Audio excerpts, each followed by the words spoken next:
ಹಿಂದೂ ದೇವರುಗಳನ್ನ ಮತ್ತು ದೇವತೆಗಳನ್ನ ಸಾಮಾನ್ಯವಾಗಿ ಅಪಾರ ಶಕ್ತಿ ಮತ್ತು ಸಾಮರ್ಥ್ಯದ ರೂಪವಾಗಿ ಚಿತ್ರಿಸಲಾಗಿದೆ.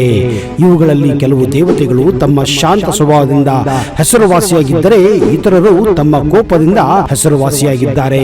ಹಿಂದೂ ಧರ್ಮದಲ್ಲಿ ಪರಸ್ಪರ ಅವಲಂಬಿತ ಶಕ್ತಿಗಳ ಸಂಕೀರ್ಣ ಜಾಲವಾಗಿ ಮತ್ತು ಬ್ರಹ್ಮಾಂಡದ ಬೆಳವಣಿಗೆ ಮತ್ತು ವಿಕಾಸಕ್ಕೆ ಬದಲಾವಣೆಯು ಅವಶ್ಯಕತೆಯಾಗಿದೆ ಎಂಬುದು ನಂಬಿಕೆ ಇದೆ. ಭಕ್ತರ ಜೀವನದ ಮೇಲೆ ಪರಿಣಾಮ ಬೀರುವ ನಕಾರಾತ್ಮಕ ಶಕ್ತಿಗಳಿಂದ ರಕ್ಷಿಸಲು ದೇವರು ಮತ್ತು ದೇವತೆಗಳು ಉಗ್ರ ಸ್ವರೂಪವನ್ನ ಪಡೆದುಕೊಳ್ಳುತ್ತಾರೆ.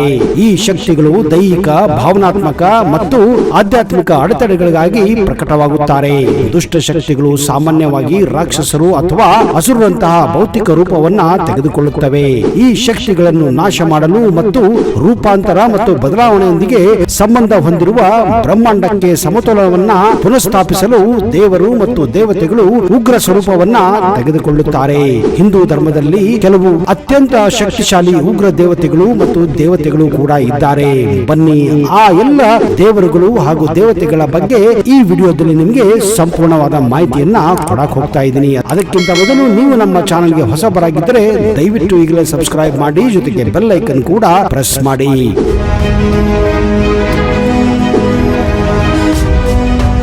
ಭಗವಾನ್ ವರಾಹ ಅವತಾರವು ಭಗವಾನ್ ವಿಷ್ಣುವಿನ ಮೂರನೆಯ ಅವತಾರವಾಗಿದೆ.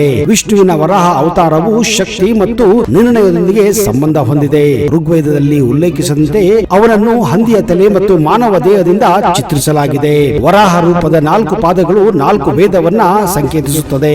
ಅವನ ದಂತಗಳು ತ್ಯಾಗವನ್ನು ಪ್ರತಿನಿಧಿಸುತ್ತದೆ ಮತ್ತು ಅವನ ಹಲ್ಲುಗಳು ಅರ್ಪಣೆಯನ್ನ ಸಂಕೇತಿಸುತ್ತವೆ. ಅವನ ಬಾಯಿ ಬಲಿಪೀಠದಂತೆ ಕಾರ್ಯವನ್ನ ನಿರ್ವಹಿಸುತ್ತದೆ ಮತ್ತು ಅವನ ನಾಲಿಗೆಯು ತ್ಯಾಗದ ಬೆಂಕಿಯಾಗಿ ಕಾರ್ಯನಿರ್ವಹಿಸುತ್ತದೆ. ಹಗಲು ಮತ್ತು ರಾತ್ರಿಯನ್ನು ಅವನ ಕಣ್ಣುಗಳು ಸೂಚಿಸುತ್ತವೆ. ಅವನ ಕಿವಿಯು ಸ್ವಯಂ ಪ್ರೇರಿತ ಮತ್ತು ಕಡ್ಡಾಯ ವಿಧಿಯನ್ನ ಸೂಚಿಸುತ್ತದೆ. ಅವನ ಹಂದಿಯ ರೂಪ ಮತ್ತು ಚೂಪಾದ ದಂತಗಳು ಸಹ ಅವನ ಭಯಾನಕ ನೋಟವನ್ನ ಹೇಳುತ್ತವೆ. ಅಸುರ ಹಿರಣ್ಯಾಕ್ಷರನ್ನ ಕೊಂದು ತಾಯಿ ಭೂಮಿ ದೇವಿಯನ್ನ ರಕ್ಷಿಸಲು ಭಗವಾನ್ ವಿಷ್ಣು ವರಾಹ ಅವತಾರವನ್ನ ತೆಗೆದುಕೊಂಡಿದ್ದನು.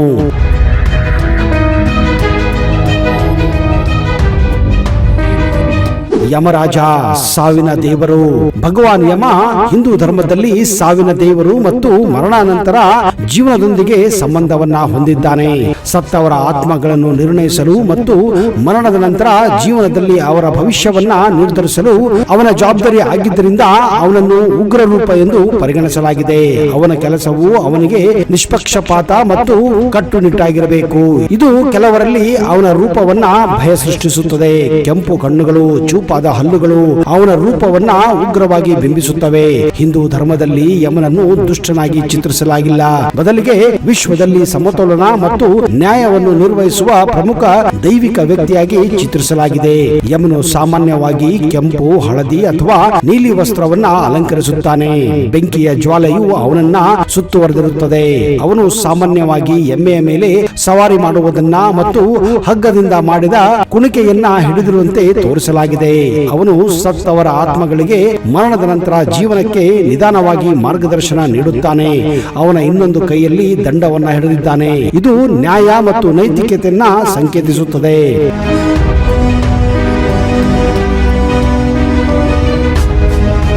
ಭಗವಾನ್ ಶಿವ ವಿಧ್ವಂಸಕ ಹಾಗೂ ವಿನಾಶಕ ರೂಪ.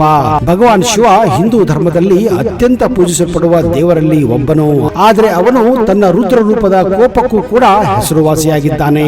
ಪ್ರತಿ ಬಾರಿಯೂ ಅವನು ತನ್ನ ಹಣೆಯ ಮೇಲೆ ತನ್ನ ಮೂರನೇ ಕಣ್ಣನ್ನ ತೆರೆದಾಗ ಅದು ಭೌತಿಕ ಪ್ರಪಂಚವನ್ನ ಮೀರಿ ನೀಡುವ ಸಾಮರ್ಥ್ಯವನ್ನ ಪ್ರತಿನಿಧಿಸುತ್ತದೆ. ಸೃಷ್ಟಿಗಳ ಚಕ್ರವನ್ನ ಕೊನೆಗೊಳಿಸಲು ಮತ್ತು ಹೊಸದಾಗಿ ಪ್ರಾರಂಭಿಸುವ ಶಕ್ತಿ ಆ ಶಿವನಲ್ಲಿದೆ. ಅವನ ಉಗ್ರ ನೋಟವು ಅವನ ಶಕ್ತಿ, ಅಜ್ಞಾತ, ಬಾಂಧವ್ಯ ಮತ್ತು ಅಹಂಕಾರವನ್ನು ನಾಶ ಮಾಡುವ ಸಾಮರ್ಥ್ಯ ಪ್ರತಿನಿಧಿಸುತ್ತದೆ. ಶಿವನ ಭಯಾನಕ ನೋಟದ ಹೊರತಾಗಿಯೂ ಭಗವಾನ್ ಶಿವನು ಸಹಾನುಭೂತಿಯೊಂದಿಗೆ ಸಂಬಂಧ ಹೊಂದಿದ್ದು ಎಲ್ಲಾ ಜೀವಿಗಳಿಗೆ ಮುಕ್ತಿಯನ್ನು ತರುವುದು ಅವನ ಅಂತಿಮ ಗುರಿಯಾಗಿದೆ.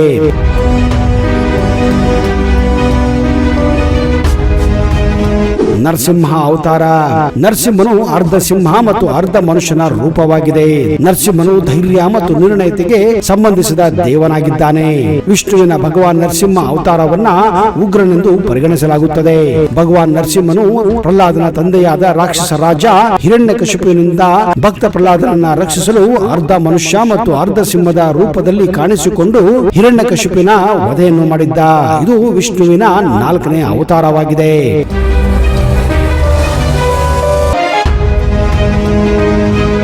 ಕಾಳಿಕಾ ದೇವಿ. ಕಾಳಿ ದೇವಿಯು ತನ್ನ ಉಗ್ರತೆ, ಸಾವು ಮತ್ತು ವಿನಾಶದೊಂದಿಗೆ ಸಂಬಂಧಕ್ಕೆ ಹೆಸರುವಾಸಿಯಾಗಿದ್ದಂತಹ ಉಗ್ರ ದೇವತೆ. ಮಾನವನ ತಲೆ ಬುರುಡೆಗಳನ್ನೇ ಕುತ್ತಿಗೆಗೆ ಹಾರವನ್ನಾಗಿ, ಮಾನವನ ಕೈಗಳನ್ನೇ ತನ್ನ ಬಟ್ಟೆಯನ್ನಾಗಿ ಧರಿಸಿರುವ ಈಕೆಯನ್ನ ನೋಡಿದರೆ ಯಾರಿಗಾದ್ರೂ ಮನಸ್ಸಿನಲ್ಲಿ ಭಯ ಹುಟ್ಟುವುದು ಸಾಮಾನ್ಯ. ಅವಳು ಎಲ್ಲವನ್ನ ನಾಶ ಮಾಡುವ ಸಮಯದ ಅನಿವಾರ್ಯ ಶಕ್ತಿಯನ್ನ ಪ್ರತಿನಿಧಿಸುತ್ತಾಳೆ ಎಂದು ನಂಬಿಕೆ ಇದೆ. ಅವಳ ಉಗ್ರ ರೂಪ, ಅವಳ ಕಾಡು ಕೂದಲು, ಚಾಚಿಕೊಂಡಿರುವ ನಾಲಿಗೆ ಮತ್ತು ಕತ್ತರಿಸಿದ ತಲೆಗಳು ನಕಾರಾತ್ಮಕತೆ ಮತ್ತು ಕೆಟ್ಟದ್ದನ್ನ ನಾಶ ಮಾಡುವ ಅವಳ ಶಕ್ತಿಯನ್ನ ಅದು ಸಂಕೇತಿಸುತ್ತವೆ. ಆಕೆಯ ಕಪ್ಪು ಚರ್ಮವು ಭಕ್ತರ ಮೇಲಿನ ಪ್ರೀತಿಯನ್ನ ಪ್ರತಿನಿಧಿಸುತ್ತದೆ. ಆಕೆ ಎಷ್ಟೇ ಉಗ್ರವಾಗಿ ಕಂಡರೂ ಆಕೆಯನ್ನ ಭಕ್ತಿಯಿಂದ ಬೇಡಿದರೆ ಅವಳು ಒಳೆಯುತ್ತಾಳೆ ಎನ್ನುವ ನಂಬಿಕೆ ಇದೆ. ಆಕೆ ತನ್ನ ಭಕ್ತರಿಗಾಗಿ ಬ್ರಹ್ಮಾಂಡವನ್ನೇ ವಿನಾಶ ಮಾಡುವ ಸಾಮರ್ಥ್ಯವನ್ನ ಹೊಂದಿದ್ದಾಳೆ.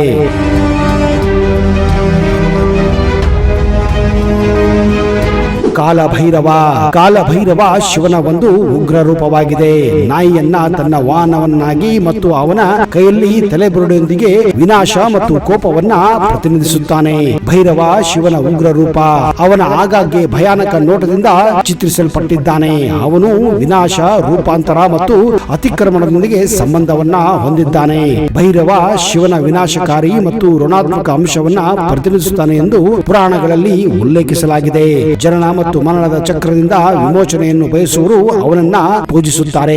ಭೈರವ ತನ್ನ ಭಕ್ತರಿಗೆ ಅಡೆತಡೆಗಳನ್ನು ನಿವಾರಿಸುವ ಮತ್ತು ಆಶೀರ್ವಾದವನ್ನು ನೀಡುವ ಶಕ್ತಿಯನ್ನು ಹೊಂದಿದ್ದಾನೆ ಎನ್ನುವ ನಂಬಿಕೆ ಇದೆ.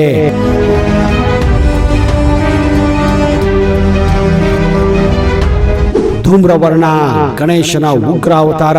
ಧೂಮ್ರವರ್ಣ ಎಂಬುದು ಕಂದು ಬಣ್ಣದ ವ್ಯಕ್ತಿಯನ್ನು ಸೂಚಿಸುವ ಪದವಾಗಿದೆ. ಗಣೇಶ ಪುರಾಣದ ಕ್ರೀಡಾಖಂಡವು ಇದನ್ನ ಉಲ್ಲೇಖಿಸುತ್ತದೆ. ಗಣೇಶನು ಗಾಢವಾದ ಹೊಗೆಯ ಛಾಯೆಯೊಂದಿಗೆ ಕಾಣಿಸಿಕೊಳ್ಳುತ್ತಾನೆ ಮತ್ತು ಈ ರೂಪದಲ್ಲಿ ನೀಲಿ ಕುದುರೆಯ ಮೇಲೆ ಸವಾರಿಯಾಗಿ ಬರುತ್ತಾನೆ.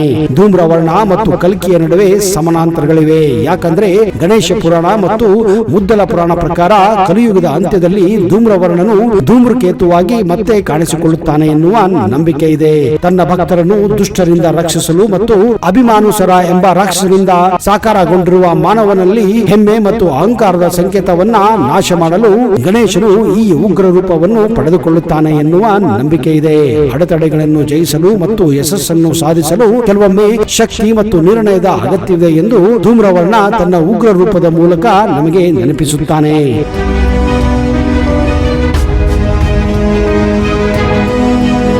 ನೋಡಿದಿರಾ ಸ್ನೇಹಿತರೆ, ದೇವರು ಕೇವಲ ಸೌಮ್ಯವಾಗಿ ಇರುವುದಿಲ್ಲ. ಕಾಲಕ್ಕೆ ತಕ್ಕಂತೆ ಅವುಗಳು ಕೂಡ ಉಗ್ರ ರೂಪವನ್ನ ತಾಳಿ ನಕಾರಾತ್ಮಕ ಶಕ್ತಿಯನ್ನ ಸಮಾಪ್ತಿ ಮಾಡಿ ಸಕಾರಾತ್ಮಕ ಶಕ್ತಿಯನ್ನ ನಮಗೆ ಒದಗಿಸುವ ಆ ಕಾರ್ಯವೇ ಈ ದೇವತೆಗಳದಾಗಿದೆ. ಈ ಉಗ್ರ ರೂಪಗಳ ಬಗ್ಗೆ ಇನ್ನಷ್ಟು ಮಾಹಿತಿಯನ್ನ ಬರುವ ಸಂಚಿಕೆಯಲ್ಲಿ ಮತ್ತಷ್ಟು ಕೊಡುತ್ತೇನೆ. ನಿಜಕ್ಕೂ ನಿಮಗೆ ಈ ವಿಡಿಯೋ ಇಷ್ಟ ಆದಲ್ಲಿ ಈಗಲೇ ಈ ವಿಡಿಯೋನ ನಿಮ್ಮ ಸ್ನೇಹಿತರ ಜೊತೆ ಹಂಚಿಕೊಳ್ಳಿ. ಇಂತಹದೇ ವಿಡಿಯೋಗಳಿಗಾಗಿ ನಮ್ಮ ಚಾನೆಲ್ ಅನ್ನ ಸಬ್ಸ್ಕ್ರೈಬ್ ಮಾಡಿ ಹಾಗೂ ಬರುವ ವಿಡಿಯೋಗಳಿಗಾಗಿ ನಿರೀಕ್ಷಿಸಿ ಹಾಗೂ ವೀಕ್ಷಿಸಿ. ಅಲ್ಲಿಯವರೆಗೆ ಜೈ ಹಿಂದ್, ಜೈ ಕರ್ನಾಟಕ. ನಿಮಗೆಲ್ಲ ಶುಭವಾಗಲಿ.